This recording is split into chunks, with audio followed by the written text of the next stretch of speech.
Good morning and welcome to A Closer Look. I'm your host, Linda Fontaine. Today, my special guest is my friend, Carolyn Kestner. She is the Marketing and Community Outreach Director of the Neonatal Kitten Rescue. Thanks for coming back. Thank you for having me. Now, I haven't seen you in a while, Carolyn, but you're always so busy with the animals. You are like the animal kitten puppy rescue whisperer. You're always taking care of all the strays around here. So what have you got going now? I haven't heard of this organization, the Neonatal Kitten Rescue. I'm all about pit bulls and kittens. Pit bulls and kittens, that's Pit bulls, good. pitties and kitties. Neonatal Kitten Rescue. It's based out of Johnson City. This amazing woman named Heather Whittle founded this. We're 2 years old now, for neonatal kittens, because those really are the smallest victims. You know, they don't do well in shelters. You know, they have a really hard time. So she founded this rescue just to take in nursing, you know, mamas and kittens, orphaned underage kittens, and injured kittens that wouldn't otherwise make it in the shelter. And so far last year, she took in 600. 600 kittens came through the rescue.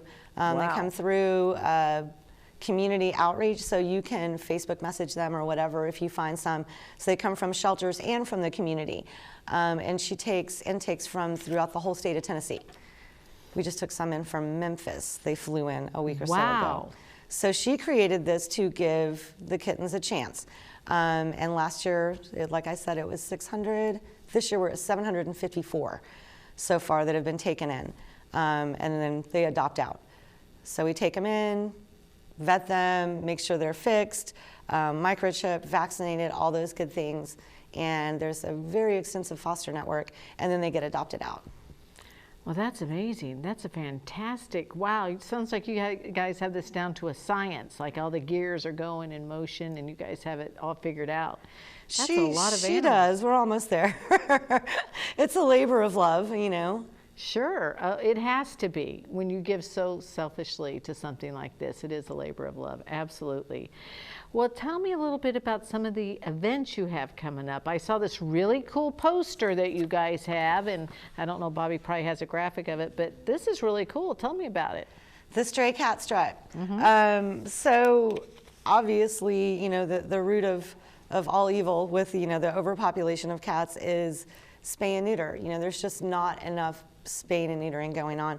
And a lot of people here in our area, you know, don't have the resources for that. Everybody's got good intentions. They want to help a kitten and take in a cat or feed it, but not everybody has the, you know, resources or they know how to get those fixed. So the Stray Cat Strut, we are going to be raising money to fix some of the community strays and downtown strays here in Kingsport. Great. Yeah, so we're going to be doing, we've got a mile lap downtown through, you know, on the sidewalks. You get a chance to check out some of those great new murals and the alleys, the paintings that they've done. So it's a 1 mile route and you're free to come and walk, you know, do 1 lap, do 2 laps, you know, however many miles you want to walk. But we're set up, we're going to be on Market Street on September the 12th.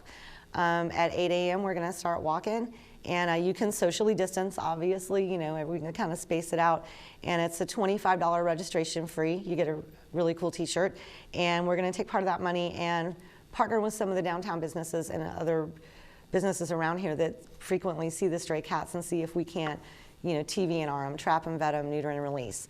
So they can live their lives, but they're not out, you know, breeding. I think that's a fabulous idea. I am actually working that day on the radio. If I wasn't, I would definitely take part in this event. That sounds great. In fact, if you remind me, I'll talk about it on the radio so we can get people to come out that morning. We're encouraging people to pre-register. If you go on our Facebook page, Neonatal Kitten Rescue, there's an event there, and you'll see the link to pre-register for it so we know what size t-shirt you want and how many t-shirts to have. And if you don't get a chance or you don't find out about it till the last minute, you know, you can always show up and sign up the day of and register. And if we don't have a t-shirt, if we run out, we'll get you one, but you know, we should be good. So it says walk a mile in their paws. Walk a mile in their paws. So you'll be walking a mile with everybody at 8 o'clock, is that what you do? Yes. Okay. We're just gonna stroll around downtown, see all the, you know, the great stuff down there. I love our downtown, there's so much Oh yeah, Yeah, and they've been painting in the alleys like you mentioned. Yes, That's those pretty murals. cool. So I this love is a that they're great, doing that. It's a great opportunity to bring people downtown. You know, and currently right now in Kingsport, there are no resources for people that need spay neuter. You've got the Sullivan County Humane Society that issues SNP vouchers, but there's nothing specifically for the city of Kingsport.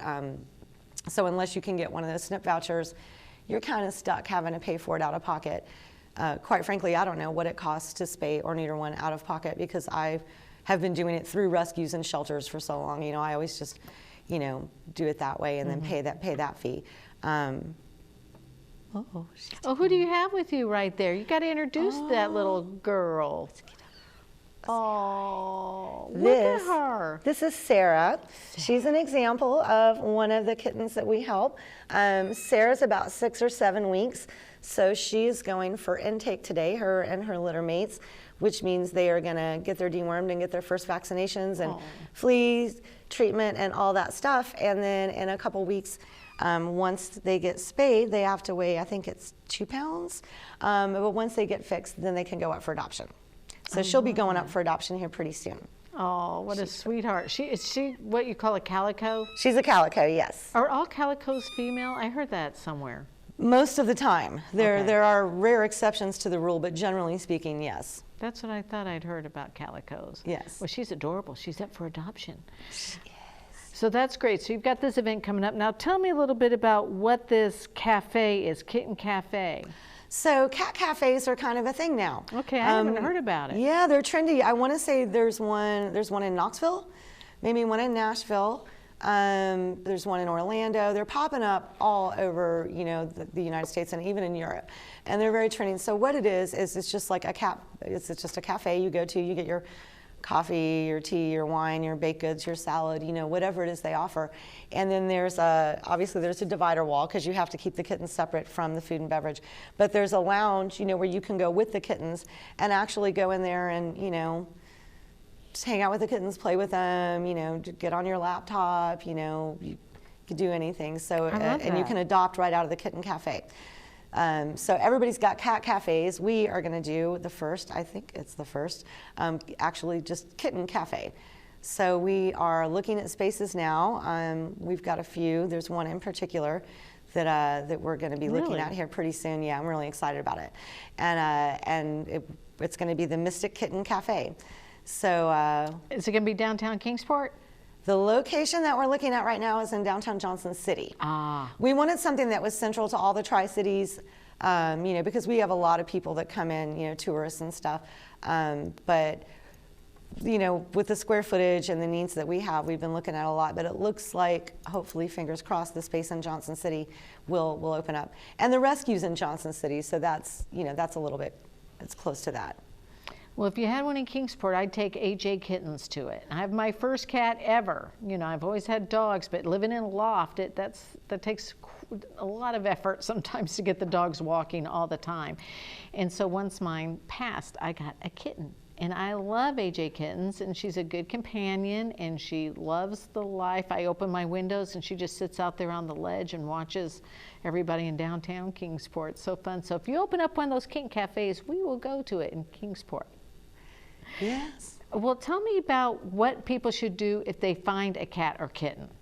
So a lot of people will find a litter of kittens and you know, not see a mama and automatically think that they're abandoned. And you know, so that's not always the case. You know, if you see young kittens, most of the time the mama is somewhere around. You know, so we're encouraging people to not just pick up kittens and grab them and, you know, take them to the shelter or take them to a rescue or take them home. The mama isn't going to stray that far from them. If they look like they've been cared for, if they're clean, the mama's around. I mean, if they look unkept and, you know, I mean, you can tell the difference. Yeah, then that's probably a situation where the mother is not. But if they look cared for and clean, then the mother is near. And those are from birth to 6 weeks. Once they get a little bit older, 6 to 12 weeks, that's something that obviously is able to live without its mother, and so we encourage people at that point to try and get it a home. social media is great for that. Post on social media, reach out to your local shelter. I always encourage people to offer to foster them instead of dropping them at the shelter. Say, hey, I could foster this kitten, or put it on social media and network with your friends to find a foster and get them adopted. That takes some of the stress off the shelters. This time of year, the average shelter is taking in about somewhere between 70 and 100 cats and kittens a week. Week? A week. Whoa. Whoa. And you know, fostering's a great idea. That's how I got AJ. I was just fostering her. And I thought, well, I'll see how it goes. But meanwhile, it freed up some space at the shelter, just having me watch her until they could find her a permanent home, which ended up being me. But I think the fostering idea is fantastic. It is. It's wonderful. Fosters literally save lives. So, you know, without fosters, getting them into foster homes allows us to intake more, you know, which allows us to save more lives. And that's with any animal rescue organization. All right, so let's mention one more time about the Stray Cat Strut coming up in Kingsport. 8 a.m. to 9 a.m. It'll be at 119 West Market Street, downtown Kingsport. And this is going to be happening Saturday, September 12th. You walk a mile in their paws for spay and neuter. So we're doing this to raise money for spay and neutering of these kitties. It's $25 to register. Proceeds go to the Neonatal Kitten Rescue. You can find them on Facebook or go to meowkingsport@gmail.com. That's my email. So if anybody needed any information, or if they weren't a Facebooker, a lot of people aren't Facebookers and they wanted to register, they could just email me.